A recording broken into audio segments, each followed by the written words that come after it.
주 예수 그리스도 이름으로 하나님 말씀 증거하겠습니다. 먼저 하나님의 말씀 찾아서 봉독하겠습니다. 히브리서 12장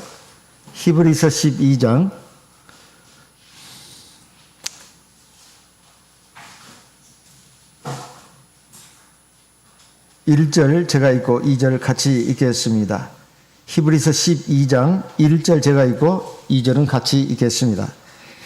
이러므로 우리에게 구름같이 둘러싼 허다한 증인들이 있으니 모든 무거운 것과 얽매이기 쉬운 죄를 벗어버리고 인내로서 우리 앞에 당한 경주를 경주하며 2절 믿음의 주요 또 온전케 하시는 이인 예수를 바라보자. 저는 그 앞에 있는 즐거움을 위하여 십자가를 참으사 부끄러움을 개의치 아니하시더니 하나님 보좌 우편에 앉으셨느니라.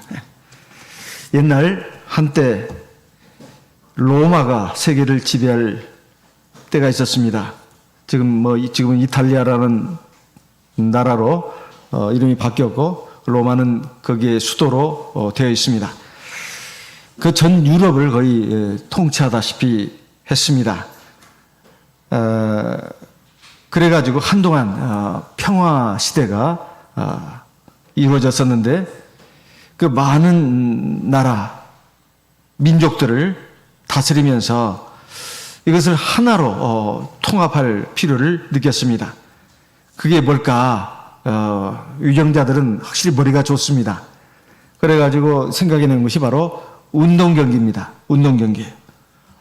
로마의 그 콜로세움이라고 하는 그 원형 경기장에서 여러 가지 운동을 그 경기를 통해서 민족 간에 서로 소통하게 하고 화목하게 하고 단합을 이루는 그러한 것을 시행한 나라가 바로 당시 로마 대제국이었습니다. 근데 그 당시의 경기는 크게 두 가지가 있었는데 하나는 씨름이나 레슬링이나 이 권투 같은 이 격투기 그 경기가 있었습니다. 또 하나는 기록 경기입니다. 차관을 누가 얼마나 많이 던지느냐, 멀리 던지나, 그 다음에 얼마나 사람이 빨리 달리느냐, 이거 기록 경기입니다. 그때는 그 구기 종목이 없었다고 합니다. 오늘날처럼 축구라든가 야구, 농구, 배구 이런 그 구기 종목이 그때는 없었고 오로지 격투기 경기하고 그리고 기록 경기 이 두 가지만 있었습니다. 오늘 말씀을 보니까 그때 상황을 염두에 두고 기록한 것인지는 잘 알 수는 없지만 시대를 초월해서 하나님의 말씀은 진리의 말씀 아니겠습니까? 그래서 옛날이나 지금이나 사람들은 체력 단련을 위해서 몸의 건강을 위해서 그리고 사람의 그 화목을 위해서 운동 경기를 많이 하고 있습니다. 그것을 이제 빗대어 가지고 지금 하나님의 말씀 우리에게 전하고 있습니다. 신앙생활이라는 게 뭔가 하면은 바로 이 경주와도 같다는 것입니다. 여기서 말하는 경주는 무슨 경주냐 하면은 마라톤 경주입니다. 100m 또는 50m 이런 단거리 그 달리기 경기가 아니고 14.19km인가요? 제가 지금 정확하게 40 얼마요? 그렇죠. 42.19km. 굉장히 42.19km네. 42.19km. 상당히 긴 거리입니다. 이것을 갖다가 시작부터 끝까지 밸런스를 잘 맞춰가면서 체력 안배도 잘 해가면서 이렇게 끝까지 잘 달려야 되는 것이 바로 마라톤 경기다 이 말이에요. 신앙생활을 이 마라톤 경기로 비유하는 것을 지금 오늘 우리에게 알려주고 있는데 상당히 그 적절한 비유라고 이렇게 생각이 됩니다. 먼저는 출발점이 있습니다. 출발점이 있어요. 그리고 그 다음에 마지막 그 결승 지점이 있지 않습니까? 시작과 끝이 있다 이 말이에요. 중간에 이제 쉬어도 안 되고 그리고 곁길로 빠져나갈 수도 안 됩니다. 어쨌든 정해진 코스를 끝까지 잘 달려서 결승 선을 통과해야 된다 이 말이에요. 이것이 바로 마라톤 경기인데 우리의 신앙생활이 바로 그런 것이라는 겁니다. 그런데 이렇게 우리가 신앙생활을 하는 데 있어서 때로 우리가 여러 가지 어려움을 겪습니다. 중간에 포기하고 싶을 때도 있고 또 딴 길로 새 나간 사람들도 적지 않습니다. 그런데 여기에 있어서 우리가 이제 이 신앙의 마라톤 경기를 하는 데 있어서 우리가 그래도 확신을 가지고 달려가야 되는 이유를 먼저 우리에게 말씀해 주고 있습니다. 벌써 1절에 나오는 말씀이 우리에게 구름같이 둘러싼 허다한 증인들이 있다 이렇게 되어 있습니다. 구름은 어마어마한 그 숫자를 말하는 것입니다. 구름같이 둘러싼, 그러니까 우리를 둘러싸고 있다는 거예요. 허다한 증인들이. 어떤 증인들이냐? 믿음의 증인들이라 이 말이에요. 우리보다 먼저 앞서 이 신앙의 길을 달려간 사람들이 구름처럼 많이 있다 이 말이에요. 하나님, 눈에 보이지 않는 하나님을 믿고 또 영원한 하나님의 나라를 바라보면서 이 나그네와 같은 이 세상의 삶을 믿음으로 하나님 말씀을 따라서 달려간 사람들이 수도 없이 많이 있다 이 말이에요. 그러니까 내가 이 신앙의 길을 걸어가는 것은 정말 이게 뭐 너무 특별한 일이다. 그리고 너무 이것은 사람들과 세상 사람 많은 사람들과 비교해 봤을 때 유별난 행동이다. 그렇게 생각해서는 안 된다는 것입니다. 그리고 아무런 보장도 없이 틀림없이 보장된 것도 없이 우리가 그냥 무턱대고 지금 가는 것인가? 절대 그것이 아니라는 거예요. 이것을 갖다가 먼저 허다한 증인들이 있다는 것을 우리에게 알려주고 있습니다. 그들은 왜 그러면 이 신앙의 길을 달려가느냐? 바로 앞에 있는 영광의 면류관, 생명의 면류관을 받기 위해서 달려가고 있다는 것입니다. 그 사람들이 우리를 갖다가 구름같이 둘러싸고 있다 이 말이에요. 이 말은 영적으로 봤을 때 그런 믿음의 선진들, 그래서 지금 하나님 나라에 들어가 있는 많은 믿음의 선진들이 우리를 지켜보고 있다 이런 말입니다. 사실은 영적인 세계에 있는 분이 지금 육적인 세계에 있는 사람들을 지켜본다. 우리는 참 이해할 수는 없지만 그냥 비유적으로 지금 말하는 것입니다. 실제로 보고 있다는 말도 되겠지만은 그 증인들이 우리의 주위에 이렇게 많이 우리를 둘러싸고 있고 하나님은 그 사람들을 우리에게 이렇게 증인으로 제시했다. 이렇게 이해를 해도 괜찮습니다. 근데 이 믿음의 경주에 있어서 가장 중요한 게 뭐냐 하면은 바로 믿음이라는 거예요. 그래서 2절에 보면은 믿음의 주요 또 온전케 하시는 이인 예수를 바라보자. 이 믿음의 우리의 이 그 마라톤 경기는 여기서 잘 달리려면 그래서 끝까지 이제 성공하려면 바로 믿음이 있어야 된다 이 말이에요. 믿음으로 시작해서 믿음으로 달리고 믿음으로 완성해야 된다 이런 말입니다. 그런데 이미 앞서 달려간 믿음의 많은 선진들이 훌륭하게 그 과정을 끝냈다 이 말이에요. 그러니까 우리도 끝낼 수 있다는 말입니다. 그러면 그 끝낼 수 있는데 끝낼 수 없게끔 만드는 것이 있다는 것입니다. 끝낼 수 없게끔 만드는 것. 즉 장애물이 있다는 것이죠. 그 장애물이 뭐가 있는가? 첫째 모든 무거운 것입니다. 여기 보니까 10장 1절에 보면 모든 무거운 것 그리고 얽매이기 쉬운 죄를 벗어버리고 인내로서 우리 앞에 당한 경주를 경주하자 이렇게 말하고 있습니다. 모든 무거운 것이라고 되어 있어요. 운동선수들 치고 복장을 한번 보게 되면 아주 간단합니다. 아주 간단해요. 물론 뭐 검도 선수들은 자기 몸을 보호하기 위해서 펜싱 선수들은 보호하기 위해서 이렇게 장비를 씁니다만은 그런 격투기 경기 말고 옛날에 격투기 경기도 마찬가지였겠습니다. 어쨌든 간에 특히 이 마라톤 경기에서 보게 되면 복장을 최대한도로 간소하게 하지 않습니까? 그래서 심지어는 뭐 반바지조차도 공기의 저항을 덜 받을 수 있는 거예요. 우리나라 축구 선수도 마찬가지입니다. 땀을 잘 흡수할 뿐만 아니라 무게 입었을 때 입었는지 안 입었는지 모를 정도로 굉장히 가벼워야 된대요. 그리고 신발도 마찬가지입니다. 신발도 첫째 발이 편해야 되잖아요. 신었을 때 중요한 것이 또 있어요. 무겁지 않아야 합니다. 이 달려가는 데 있어서 이제 계속 달리다 보면 발도 천근만근이 되는 거예요. 그래서 신발도 최대한 가벼워야 됩니다. 발도 편하면서 가벼워야 된다 이 말이에요. 또 통풍도 잘 돼야 합니다. 그러니까 이것은 운동선수들은 기본적으로 쓸데없는 것을 많이 달고 운동을 할 수가 없다 이 말이에요. 그럼 이길 수도 없습니다. 끝까지 달려갈 수도 없어요. 그래서 운동선수들도 보면은 몸매가 다 날렵하지 않습니까? 뭐 살도 아주 어쨌든 운동을 해서 그런지 딱 근육만 있잖아요. 그렇게 뭐 지방질도 많지 않고 필요한 지방질만 있지 거의 다 근육이다 이 말이에요. 우리가 신앙의 이 마라톤 경기를 하는 데 있어서 우리를 무겁게 만드는 것이 뭔가? 이것은 성경에 여러 군데에서 나와 있습니다. 첫째는 세상에 대한 욕심입니다. 예를 들면 뭐 돈을 많이 벌어야 된다거나 돈이 많이 해야 된다. 물론 돈은 많을수록 좋죠.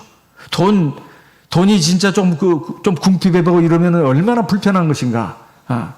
이것을 겪어본 사람들은 이 돈이 많으면 많을수록 좋다. 그리고 이 돈이 사회적인 지위를 또 결정해 주지 않습니까? 왜 세상 사람들이 많이 그렇게 좋은 학교 들어가려고 그러고 또 학교 나와가지고 좋은 직장 들어가려고 하겠습니까? 다 돈이잖아요. 아무리 뭐 잘 배우고 아무리 재주가 많고 능력이 많고 그렇다 하더라도 보수가 적은 직장은 좋은 직장이 아니라고 세상에서 그렇게 말합니다. 다 돈과 관련되어 있는 거예요. 근데 이 돈에 대한 그 욕심이 항상 있다 보니까 이것이 무거운 짐이 돼가지고 우리가 하나님 앞에서 신앙생활을 제대로 못하는 경우도 한두 가지가 아닙니다. 그런데 이것을 갖다가 우리가 정말로 이겨낼 수가 있어야 되겠습니다. 진짜 살아보면 그렇게 돈이 얼마나 많이 있어야 되는 것은 아닙니다. 사실은. 이제 늙어서 나이 들어가지고 이제 정말로 노년기, 그것도 노년기 후반부를 보낼 때 그건 절감을 합니다. 사람이 평생 살아가면서 돈이 그렇게 많이 있어야 되는 건 아니다. 사실은 먹고 입고 거주할 어떤 공간만 있으면 충분한 것인데 사실은 이 말이 결국은 사람들 마음에 그렇게 공감을 못 일으킵니다. 왜냐하면 사람들이 서로 막 다투고 경쟁하면서 막 살아가니까. 그리고 돈이 뭐 거저 나오나 뼈 빠지게 땀을 내야 이래야 나오는 것이지. 이런 이 생각들이 있다 이 말이에요. 근데 하나님 모르고 하나님 없이 살아가는 고아처럼 살아가는 세상 사람들은 이해할 수 있습니다. 하지만 하나님의 백성들이 그러면 안 된다는 거예요. 디모데전서 6장 9절 10절 말씀을 읽겠습니다. 디모데전서 6장 9절 10절입니다. 디모데전서 6장 9절 10절. 부하려 하는 자들은 시험과 올무와 여러 가지 어리석고 해로운 정욕에 떨어지나니 곧 사람으로 침륜과 멸망에 빠지게 하는 것이라. 10절. 돈을 사랑함이 일만 악의 뿌리가 되나니 이것을 사모하는 자들이 미혹을 받아 믿음에서 떠나 많은 근심으로써 자기를 찔렀도다. 돈에 대한 어떤 욕심, 집착 이게 있다 보니까 그것이 항상 이 마음속에 가장 큰 비중을 차지하고 있으면 이 무거운 짐이 된다는 거예요. 또 하나 성공해야겠다는 그런 마음도 무거운 짐이 될 수 있습니다. 물론 성공 좋습니다. 좋다 이 말이에요. 세상에서 말하는 성공의 개념은 여러 가지가 있습니다. 물론 학생들로 치면은 좋은 학교 들어가는 거예요. 좋은 대학 들어가는 거, 좋은 과 들어가는 거. 그게 성공이잖아요. 그리고 학교 졸업하고 나면 좋은 직장 잡는 거 아니겠어요? 뭐 전문직을 갖는다거나 아니면 소득이 높은 그리고 사람들이 다 부러워하는 그런 직장을 들어가는 거. 이게 성공이죠. 또 직장에 들어가서도 이제 경쟁이 시작되잖아요. 거기서 남보다 내가 더 빨리 더 높은 직급으로 올라가는 거. 다 이게 성공 아니겠습니까? 근데 이런 것이 이 욕심으로 자리 잡아 있으면 그게 무거운 짐이 된다 이 말이야. 왜냐하면 어차피 세상은 경쟁사이다 보니까 자꾸 그 점에 초점을 맞춘다 이 말이야. 그래가지고 그 신앙생활 하는 데 있어서 이것보다는 그래도 이게 더 현실적이고 중요한 거잖아. 이게 더 나한테는 지금 무거운 짐으로 압박감을 주고 있다 이 말이야. 그러니 무슨 기도를 좀 하려고 하면 기도할 시간도 별로 없고 예배 한번 참석하려 해도 내가 너무 바빠서 이렇게 된다 이 말이야. 이것이 바로 무거운 짐이 됐기 때문에 그렇습니다. 세상 명예에도 마찬가지입니다. 많은 어떤 감투를 쓰려고 한다거나 그러면 그것이 무거운 짐이 돼가지고 어떤 부분에서 하나님 말씀이 안 들어와요. 귀로는 들어오는데 이쪽으로 나가버립니다. 왜냐하면 내 안에 이미 어떤 명예의 욕구가 있기 때문에 어떤 자리에 대한 욕심 이런 것이 있기 때문에 하나님의 말씀이 딱 그 폐부에까지 못 들어와요. 그것이 딱 가로막습니다. 아무리 하나님의 말씀은 그렇다 하지만은 내가 지금 욕심을 갖고 있거든요. 그건 하나님이 아십니다.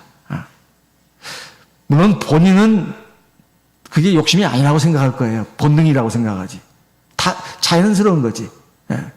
근데 주변 사람들은 알 수도 있습니다. 저 사람이 욕심을 갖고 있구나. 그렇다 해서 세상에서 돈 버는 거, 성공하는 거, 그런 어떤 높은 지위를 갖는 것이 죄다. 그 말은 아닙니다. 그것이 내가 그런 거 상관없이 하나님이 나한테 어떤 일을 주셨기 때문에 일을 하고 내가 또 학생이니까 공부해야 되고 그래서 하다 보니 성적도 잘 나오고 하다 보니 좋은 학교도 가고 하다 보니 좋은 직장에 들어가고 하다 보니 나는 그렇게 생각이 없었는데 절에 올라가고 이건 정상이에요. 이건 하나님의 은혜입니다. 그런 경우에는 무거운 짐이 아니죠. 예를 들면 요셉이 그렇습니다. 요셉. 그리고 다니엘이 그러잖아요. 다니엘. 그리고 욥도 그러지 않습니까? 자기가 얼마나 부자가 되고 싶어서 부자가 된 게 아니잖아요. 어쨌든 하나님 앞에서 열심히 성실하게 살았을 겁니다. 근데 부자가 된 거예요. 그런 것은 무거운 짐이 아닙니다. 욥이 한 말을 보면 알 수가 있어요. 내가 언제 내게 있는 풍부한 금과 은혜 내가 그거 가지고 마음을 쓴 적이 있었더냐. 마음을 안 썼어요. 그래서 세상 명예나 돈이나 또 성공해야겠다는 그떤 마음이나 이런 것들이 무거운 짐이 될 수 있다는 것입니다. 세상 향락도 마찬가지입니다. 가령 취미생활도 하나님이 즐거움을 누릴 수 있도록 우리에게 그 허락하셨습니다. 하지만 이것이 지나치게 되면은 이것도 무거운 짐이 될 수가 있어요. 시편 49편을 보겠습니다. 시편 49편.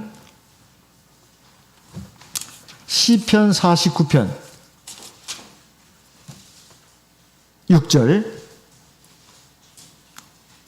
제가 읽겠습니다. 시편 49편 6절 자기 재물을 의지하고 풍부함으로 자긍하는 자는 아무도 결코 그 형제를 구속하지 못하며 저를 위하여 하나님께 속전을 바치지도 못할 것은 8절 저희 생명의 구속이 너무도 귀하며 영영이 못할 것임이라. 9절 저로 영존하여 썩음을 보지 않게 못하리니 10절 저가 보리로다 지혜 있는 자도 죽고 우준하고 무지한 자도 같이 망하고 저희의 재물을 타인에게 끼치는도다. 세상에 살면서 돈, 성공, 명예, 높은 자리 이런 것들이 정말 중요해. 그렇게 생각하면 안 된다는 거예요. 필요한 것이긴 하지만 중요한 것은 아닙니다. 이거 분명히 우리는 하나님 백성은 딱 이 가치 기준을 정확하게 세워야 돼요. 필요한 것이긴 하지만 중요한 것은 아니다. 근데 그것을 중요한 것으로 알고 나가면 그것이 자기 생명을 구원하는 게 아니다 이 말이에요. 우리 형제의 생명도 구원하는 게 아니다는 거예요. 결국은 죽는다는 것입니다. 세상에서 지혜 있는 자, 이건 똑똑한 사람을 말해요. 유능한 사람. 그리고 우준한 사람, 이건 무능한 사람을 말합니다. 보통 사람을 말해요. 다 죽는다는 거예요. 그래가지고 설령 똑똑해서 또는 어리석어서 어쨌든 간에 돈 갖고 있는 사람들 이거 다 결국은 죽는 순간 다 뿔뿔이 흩어진다는 거예요. 다 뿔뿔이 흩어진다는 거예요. 그래서 그것을 갖다가 초점을 맞춰서는 안 된다 그 말이에요. 그러면은 우리가 뭘 어떻게 해야 되느냐? 세례 요한처럼 정말로 단순한 삶을 우리가 사실은 추구해야 합니다. 누가복음 1장에 있는 말씀을 보겠습니다. 누가복음 1장 17절 누가복음 1장 17절 저가 또 엘리야의 심령과 능력으로 주 앞에 앞서가서 아비의 마음을 자식에게 거스리는 자를 의인의 슬기에 돌아오게 하고 주를 위하여 세운 백성을 예비하리라. 지금 엘리야의 심령과 능력을 가지고 그 짧은 한평생을 살았던 세례 요한에 대해서 말하고 있습니다. 지금 요즘 안식일마다 엘리야의 사적에 대해서 우리가 살펴보고 은혜를 받고 있습니다. 정말 놀라운 인물이 아니겠습니까? 근데 그런 그 심령, 그 마음, 그 능력이 어떻게 왔냐에 말이에요. 그것은 바로 그의 믿음 때문에 그런 거 아니겠습니까? 근데 이것이 바로 신약시대에는 세례 요한이다 이 말이에요. 근데 어떻게 그런 그 위대한 능력이 왔습니까? 바로 단순한 생활이에요. 심플 라이프입니다. 즉 먹을 거, 입을 거 이런 것만 있으면은 마실 거 이거 있으면 된다. 그래야 우리가 하나님 앞에서 내가 무거운 짐을 달고 사는 게 아닙니다. 설령 나에게 좋은 집이 있고 재산이 많다 하더라도 거기다 마음 두면 안 된다 이 말이에요. 그게 초월한 사람입니다. 이게 쉬운 일은 아니에요. 근데 재산이 어느 정도 있는데도 자꾸 좀 불려야 되겠다. 불려야 되겠다. 이런 마음은 접으시는 게 좋습니다. 재산이 어느 정도 이 정도면 됐다. 하나님 앞에 참 감사하다. 그러면 이게 참 하나님이 나한테 허락하신 것이다. 본질적이고 중요한 것에다가 집중을 해야 된다 이 말이에요. 그래야 그 삶이 나중에 여한이 없습니다. 후회가 없다 이 말이에요. 아브라함도 우리가 늘 많이 들어서 알고 있습니다. 그가 하나님의 함께 하심으로 복 주심으로 부자가 됐지 않습니까?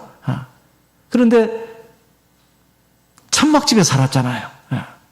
그것은 장차 자기에게 주어질 영원한 본향 하늘나라를 바라봤기 때문이다. 히브리서 11장에 나와 있습니다. 그리고 베드로, 야고보, 요한도 모든 걸 버리고 주님을 따랐습니다. 근데 이제 따르다 보니까 여러 가지 좀 자기들 마음속에도 회의가 일어나고 또 자기들끼리도 막 다투고 그러지 않았어요? 그러다가 어느 한 사건을 접하고 나서 그들이 완전히 이렇게 그들의 삶을 대해서 확신을 갖게 된 일이 있었습니다. 그게 어떤 사건이냐면 바로 변화산 사건입니다. 변화산 사건이에요. 이건 마태복음 17장 그리고 마가복음 9장 누가복음 9장 이 공간복음이라고 합니다. 다 기록되어 있어요. 그런데 예수님이 먼저 말씀을 하셨습니다. 너희 중에 죽기 전에 하나님의 나라를 경험할 사람도 있을 것이다.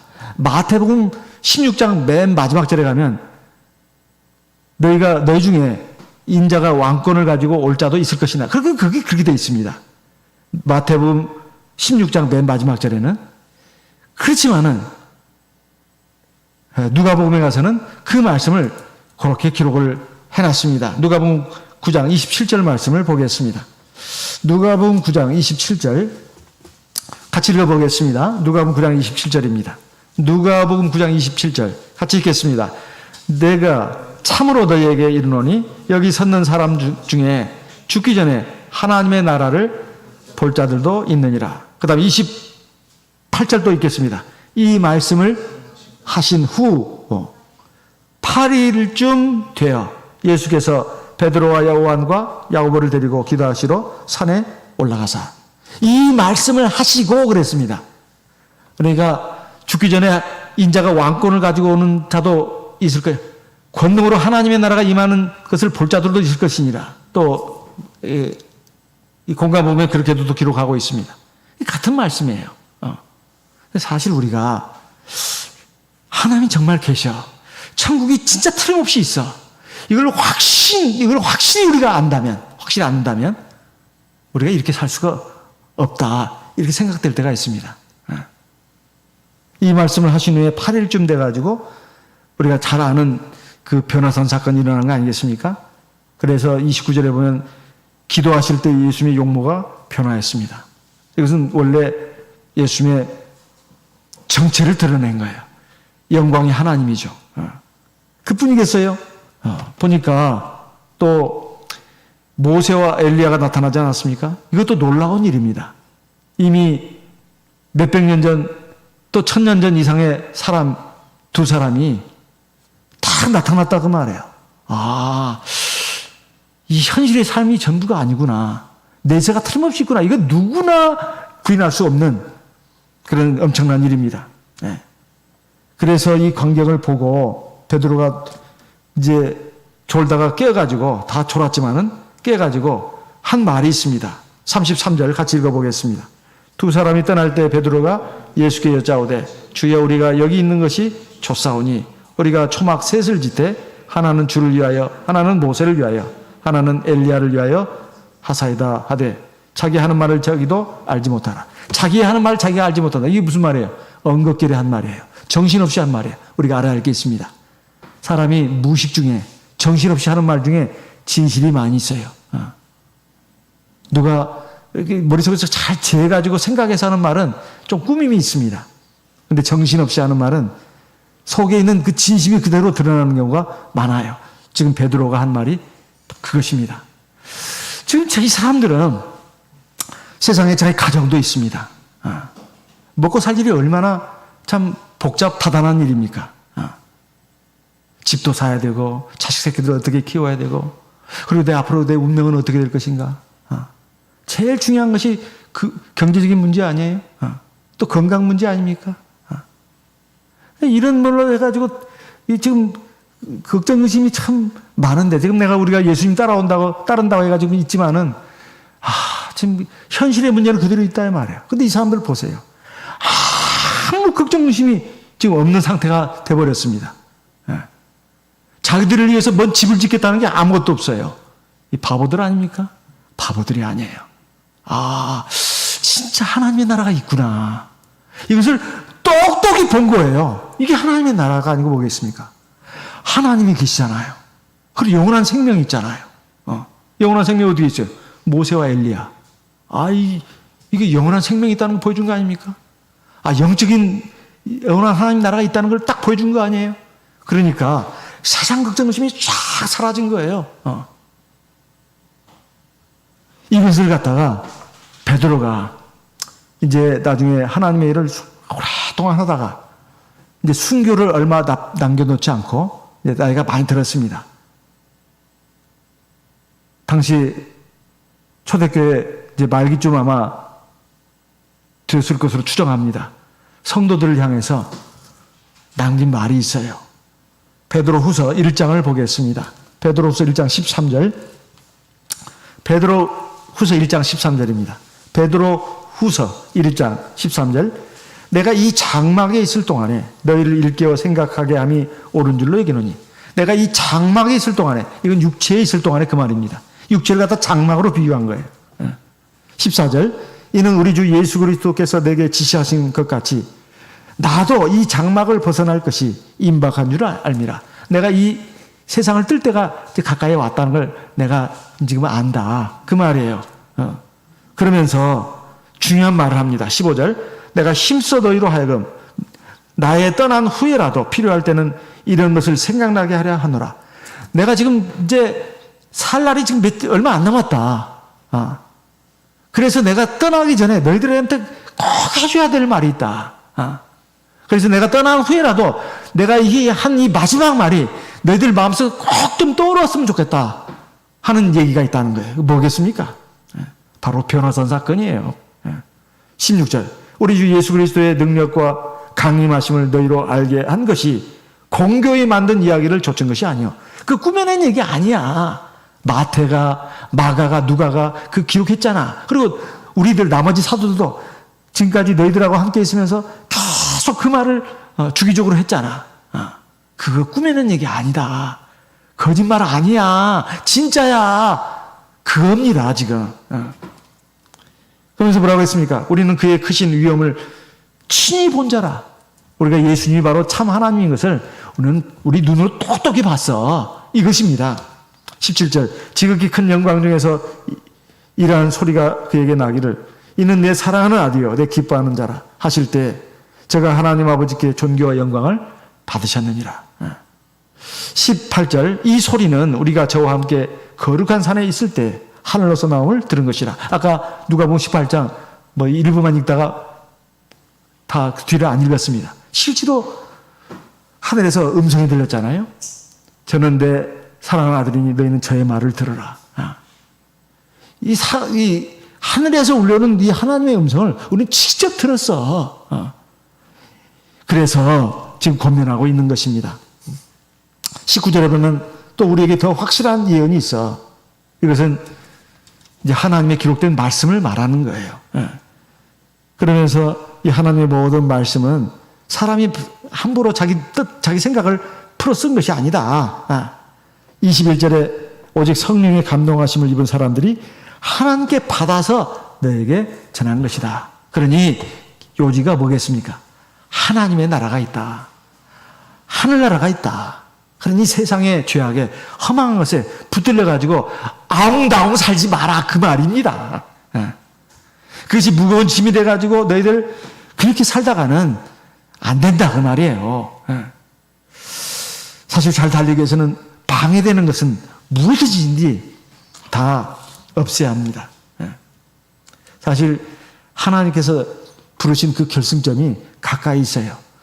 요즘 어떤 시험이든 간에 막 사력을 다해야 한다고 하지 않습니까? 하다못해 무슨 옛날에는 그냥 그 시험 같지도 않은 시험들이 지금은 막 경쟁률이 얼마나 높은지 몇 번씩 떨어지고 그 소위 명문대회를 나왔다는 사람도 그 별것도 아닌 그 자격시험도 떨어지고 그런다는 얘기를 들었을 때 요즘 세상이 그런가 싶습니다. 그러면 그 별것도 아닌 시험을 할 때, 준비할 때 어떻게 합니까?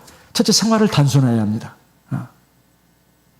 먹고 자고 그리고 잠깐 씻는 것 외에는 공부에 전념을 해야 돼요.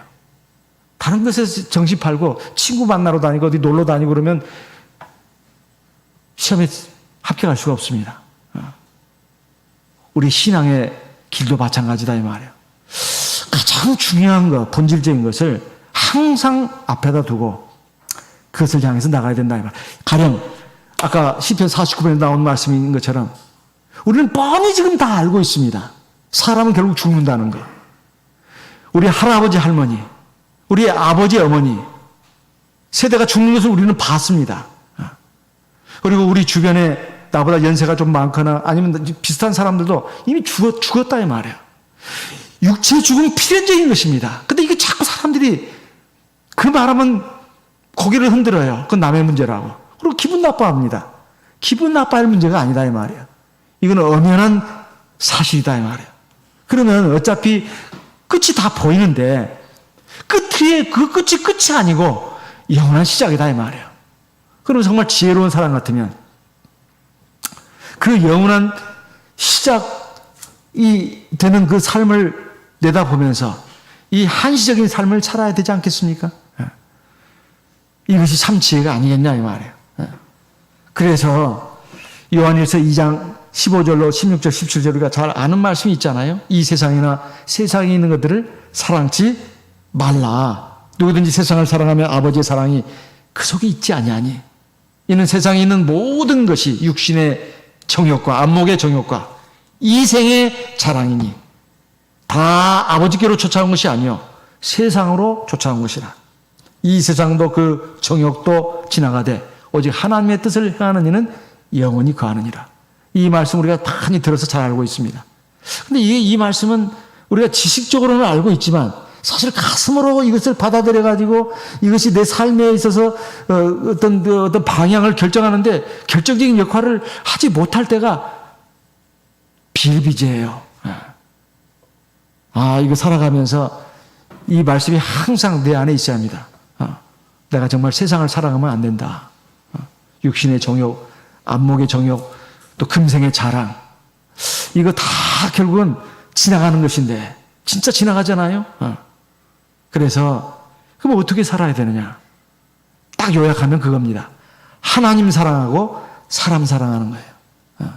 하나님을 사랑하는 것은 그의 말씀을 지키는 거라고, 계명을 지키는 거라고 말하고 있지 않습니까? 그 다음에 사람 사랑하는 것은 이미 성경에도 많이 나오고 있습니다. 그 거창하게 생각할 게 아니라 내가 어떤 사람이든 간에 내가 따뜻하게 대해주고 진심으로 대해주는 거, 이게 굉장히 중요합니다. 뭘 꼭 얼마나 돈을 많이 보태주고 얼마나 해주고 이것보다도 제일 중요한 것이 하나님의 사랑을 마음에 품고 하나님의 사랑의 눈으로 사람을 보는 거예요.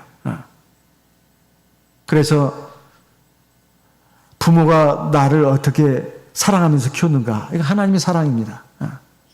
마찬가지로 내가 다른 사람을 대할 때 사람은 다 자기를 사랑하잖아요. 자기 사랑하지 않는 사람이 없습니다. 이것을 넘어서야 합니다. 그래서 네 이웃을 네 몸과 같이 사랑하라고 되어 있잖아요. 네 이웃을 네 몸과 같이, 자기 몸과 같이.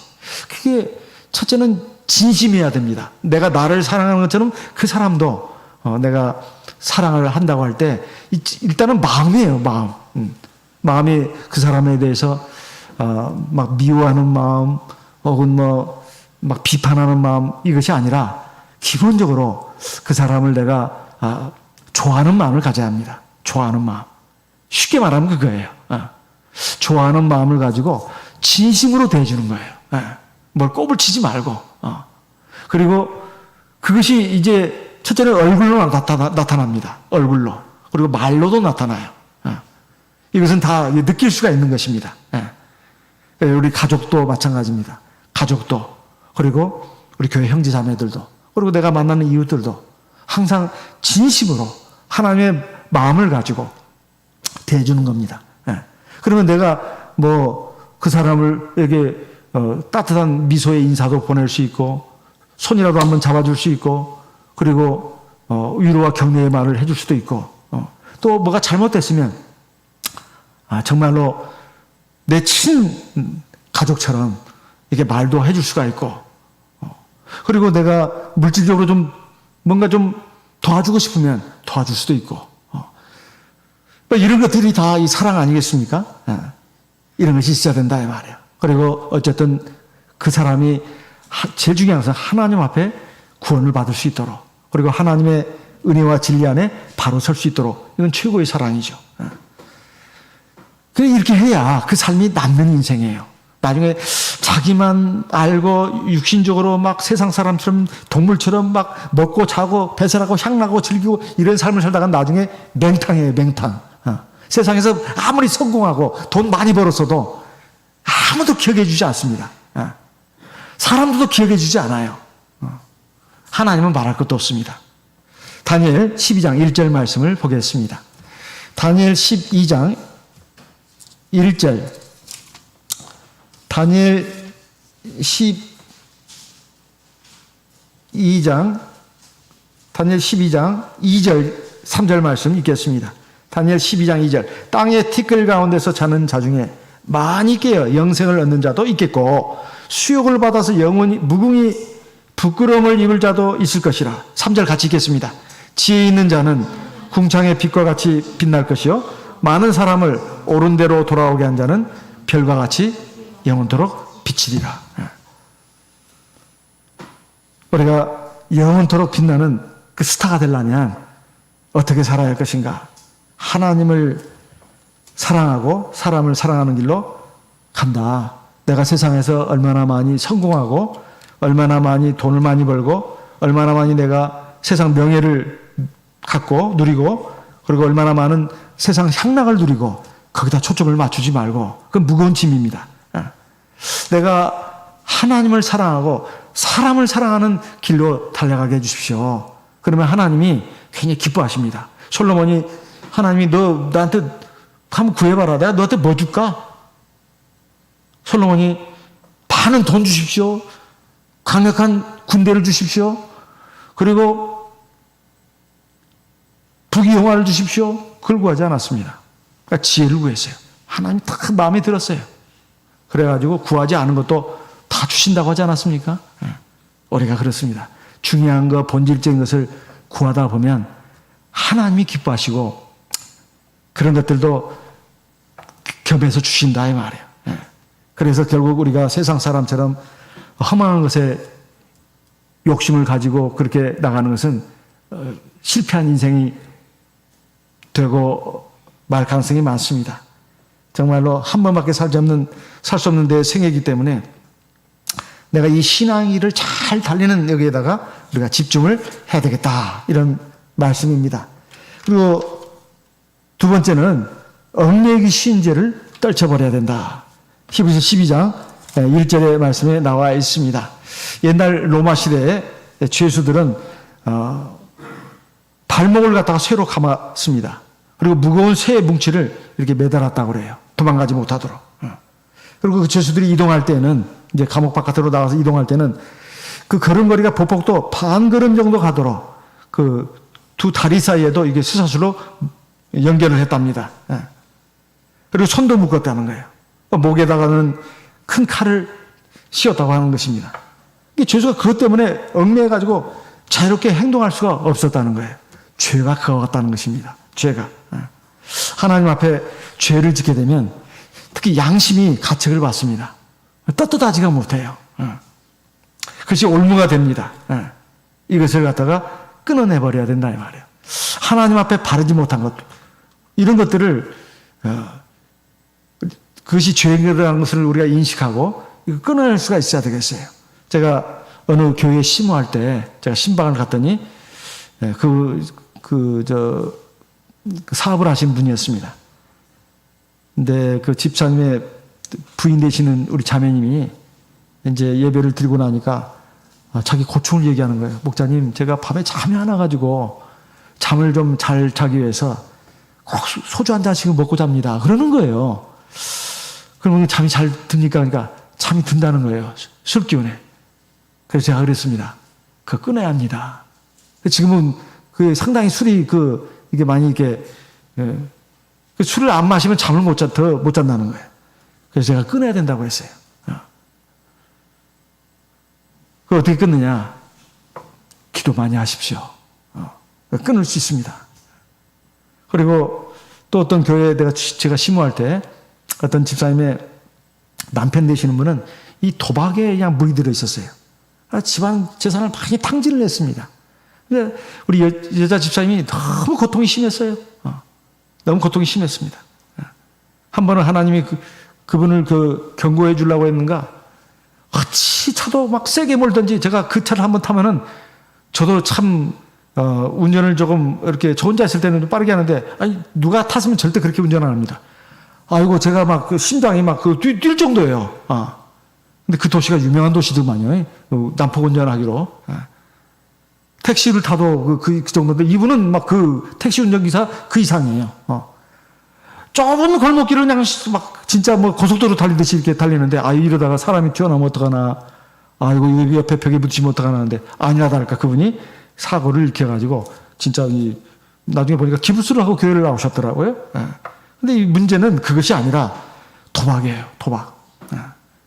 참 이걸 좀 끊기가 아마 돈도 많이 날린 것 같아요. 돈도 딱이 됐지만 이런 것이 더 많았겠죠.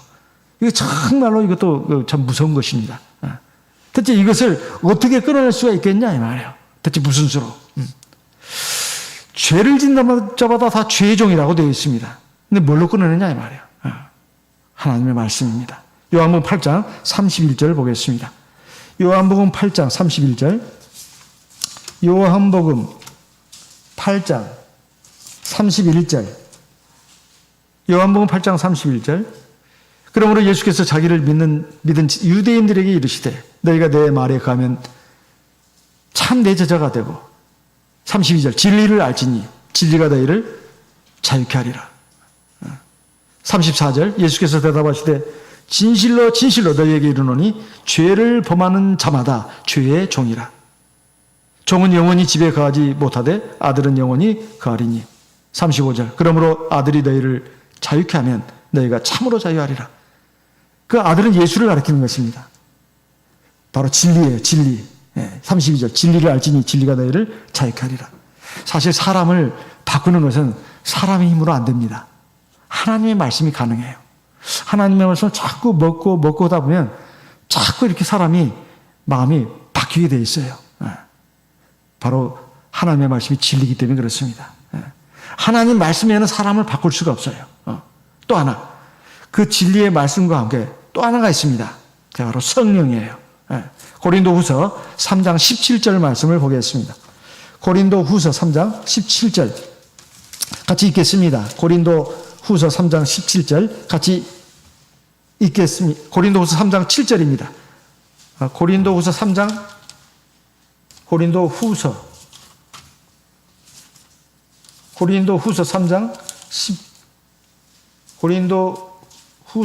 17절 같이 읽습니다. 주는 영이시니 주의 영이 계신 곳에는 자유함이 있느니라. 지금 지난 안식일 저녁 예배, 그리고 지난주 안식일 오전 예배를 통해서, 성전에서 그 생명수 강물이 흘러나온다고 했습니다. 물이 발목에 오르고, 무릎에 오르고, 허리에 올 때까지만 해도, 부자연스러워요. 부자연스러워. 하나님 말씀을 이러니까 각cep도 받고, 또 내가 하고 싶은 대로 또 하고 싶은 것이 있습니다. 그러니까 그 갈등이 있어요. 근데 정작 물이 그냥 나를 함몰해버리면 물살이 휘몰아 가니까 자유함이 있어요. 어정쩡한 상태가 사실은 괴로운 것입니다. 사실 수영을 배울 때 다 물을 무서워하면 수영을 못 배운다고 하지 않습니까? 물속에 들어가야 되잖아요. 아예 푹 들어가면은 편안합니다. 군대에서 그 유격 훈련 받을 때도 그러잖아요. 위에서 뛰어내릴까 말 것인가. 진짜 겁나는 거예요. 근데 막상 뛰어내리면 자유로운 거예요. 제가 내 나이가 이렇게 들어서 못하지만은 간혹 영상으로 그 높은 산에서 행글라이드 타는 거 보시면 내가 나이만 젊으면 저거 한번 해봤으면 좋겠는데 그런 생각을 할 때가 진짜 한두 번이 아니었어요. 지금은 못할 것 같아요. 근데 얼마나 자유로울까. 처음에는 다 무섭죠. 근데 막상 날개를 달고 날아가면은 자유로운 것입니다. 하나님의 말씀이 그거예요. 우리가 성령이 충만해져 가지고 내 마음에 가득 차게 되면 자유함이 있어요. 뭘 못해서 막 하고 싶은데 못하니까 껄쩍지가 그게 아니고 편안합니다. 편안해요. 그렇게 안 하는 것에 대해서 꼭 술, 담배, 도박 이런 것만 말하는 게 아닙니다. 내가 어떤 명예에 대한 집착도 떨쳐내버리면 자유로워져요. 자유로워집니다. 마음이 진짜 편안해요. 그리고 그것 때문에 무슨 비굴할 것도 없고, 그렇다 해서 내가 마치 심포도 얘기처럼 저거 먹고는 싶은데 내가 신이 있다고 생각하고 안 먹는 그거하고 다른 차원입니다. 그러니까 재산이 있어도 자유롭고 없어도 자유로워요. 그리고 지위가 있어도 자유롭고 지위가 없어도 자유롭습니다. 이게 진짜 자유인이에요. 그렇게 된다 그 말이에요. 그것은 사람의 의지와 노력으로 되는 게 아니라 성령이 충만하면 저절로 그렇게 됩니다. 자유로워져요. 이게 바로 성령의 역사입니다. 어떻게 해야 되느냐? 성령의 기도를 많이 해야 돼요. 성령의 기도를 많이 성령이 충만해지면 그 성령이 나를 자유롭게 합니다. 그리고 이제 또 하나 필요한 것이 뭐냐 하면 인내로서 경주해야 된다. 이 말씀이 여기에 또 있습니다. 히브리서 12장 후반부에 보게 되면 인내로서 우리 앞에 당한 경주를 경주해야 된다. 왜 인내해야 되는가? 여러 가지 어려움이 있다 이 말이에요. 어려움이 있어요. 어떤 어려움일까요? 어떤 어려움일까요? 3절 너희가 피곤하여 낙심치 않기 위하여 죄인들이 이같이 자기에게 거역한 일을 참으신 자를 생각하라. 첫째는 피곤함이 있어요. 또 낙심이 있습니다. 신앙의 길을 가는데도 이 피곤함이 있나요? 있어요. 왜냐하면 사람인지라 육신이 있고 감정이 있다 이 말이에요. 어쩔 때는 좀 지칠 때가 있다 이 말이에요. 그래서 어쩔 때는 기도도 하기 싫고 예배도 참석하고 싶지 않고 교회도 안 가고 싶고 피곤해졌다는 증거입니다. 또 낙심도 있어요. 내가 하나님 앞에 이렇게 기도했는데도 하나님이 안 들어주신 것 같아요. 그런데 내가 하나님 말씀대로 행하는데도 하나님이 별 응답을 안 주시는 것 같아요. 그리고 또 내가 하나님 앞에서 그래도 하는데도 좋은 소리가 들리는 거예요? 나쁜 소리가 들린단 말이에요? 칭찬이 아니라 비난이 있다 이 말이에요. 이럴 때 낙심이 됩니다. 그리고 무슨 일이 아니라 인간관계 그렇잖아요. 가정에서도 교회에서도 세상에서도 사람들에게 또 이리저리 부딪히고 상처 있고 이러다 보면 진짜 삶이 피곤해지고 낙심이 된다 이 말이에요. 이것을 이겨낼 수 있어야 된다 이 말입니다. 이게 없는 게 아니다 이 말이에요. 오늘 오전에도 예배 나오지 않았습니까? 엘리야가 그러지 않았어요? 낙심이 됐잖아요. 그리고 지친 거예요 이제. 내가 해봐야 아무 소용이 없구나. 피곤하고 낙심이 된 거예요. 이걸 이겨내야 합니다. 예수님도 그랬다는 거예요. 예수님이 그렇게 하나님의 능력을 나타내고 하나님 말씀을 참 직접 전하신 거 아닙니까, 하나님이? 예. 그런데도 사람들이 얼마나 그걸 알아듣고 따르고 그랬냐 이 말이에요. 막 미워하고 시기 질투하고 뭐 심지어는 잡아 죽이려고 하고 이렇게 하지 않았습니까? 그리고 뭔가 어떤 때는 사람들이 구름같이 몰렸지만 어떤 때 보면 남는 사람이 몇 사람 되지 않아요. 그랬을 때 얼마나 낙심이 되겠습니까? 그리고 자기 수제자라고 하는 베드로조차도 그렇게 열렬하게 떠들었지만 소용이 없더라고요. 베드로도 나는 절대로 주님을 버리지 않겠습니다. 왜인걸 새벽 닭이 울기 전에 3번이나 주님을 부인하지 않았습니까? 그래서 우리가 신앙생활을 하는 데 있어서 이 피곤과 낙심이 있어요. 이것을 이겨낼 수 있어야 합니다. 중요한 것은 결승점이다 이 말이에요. 이 중간의 과정에서 일어난 일이 결론이 아니다 이 말입니다. 이것을 이겨낼 수 있어야 된다 이 말이에요. 그러려면 어떻게 해야 되느냐? 바로 주 예수를 바라봐야 된다 이런 말입니다. 2절에 보면 믿음의 주여 또 온전케 하시는 이인 예수를 바라보자. 첫째 우리가 믿음이 있어야만 이 신앙의 길을 달릴 수 있다는 거예요. 그래서 본을 보여주신 분이 바로 주 예수 그리스도라는 겁니다. 또 우리를 온전케 하신다고 했습니다. 우리가 이 마라톤, 이 신앙의 길을 달려가는 데 있어서 주 예수께서 우리를 완전하게 해주신다는 거예요. 그러니까 주님을 믿고 의지하고 바라봐야 된다. 그런 말입니다. 그래야 우리가 이 신앙의 길을 잘 달려갈 수 있다는 것입니다. 우리가 참 신앙의 출발을 했습니다. 이제 언제 우리의 신앙이, 이 여정이 마칠지는 하나님이 아십니다. 그렇지만 끝은 있습니다. 우리가 그 끝에 뒤인 바로 그 결승선에 있는 영광의 멸류관, 생명의 멸류관을 바라보면서 우리도 이 믿음의 길을 잘 달려가야 되겠습니다. 우리 주위에는 구름같이 둘러싼 허다한 증인들이 있습니다. 이 믿음의 길을 끝까지 잘 달려간 믿음의 선진들이 있습니다. 첫째 달려면 무거운 것을 벗어버려야 합니다. 그리고 죄의 짐을 얽매기 쉬운 죄를 갖다가 벗어버려야 합니다. 그리고 그 신앙의 길을 달려가는 데 있어서 나를 피곤하게 하고 나를 낙심시키는 이런 것들을 인내로서 이겨낼 수 있어야 되겠습니다. 그 이겨낼 수 있게 하는 것은 바로 주 예수 그리스도입니다. 나에게 그 무거운 것을 떨쳐버리게 하는 것은 진리고 그리고 성령입니다. 이 말씀을 우리가 마음에 새기고 내가 지금 피곤하고 내가 많이 낙심이 됐는데 이게 나만 그런 게 아니구나. 내 앞서 우리의 믿음의 선지들도 다 이거 겪었구나. 지금도 그걸 겪으면서 잘 달려가고 있는 많은 신앙의 위인들이 있구나. 힘을 얻어야 합니다. 그리고 오로지 주 예수만을 바라보면서 주 예수님께서 나를 도와주시도록 구해야 되겠습니다. 그리고 그분의 인도를 따라서 우리가 나가는 저와 우리 모든 성도님 되시기를 예수님의 이름으로 기원하는 바입니다. 우리 다 같이 기도하겠습니다. 나와 내 가족을 특히 신앙을 위해서 기도하고 우리 교회 여러 어려움을 겪고 있는 성도님들을 위해서도 기도하겠습니다.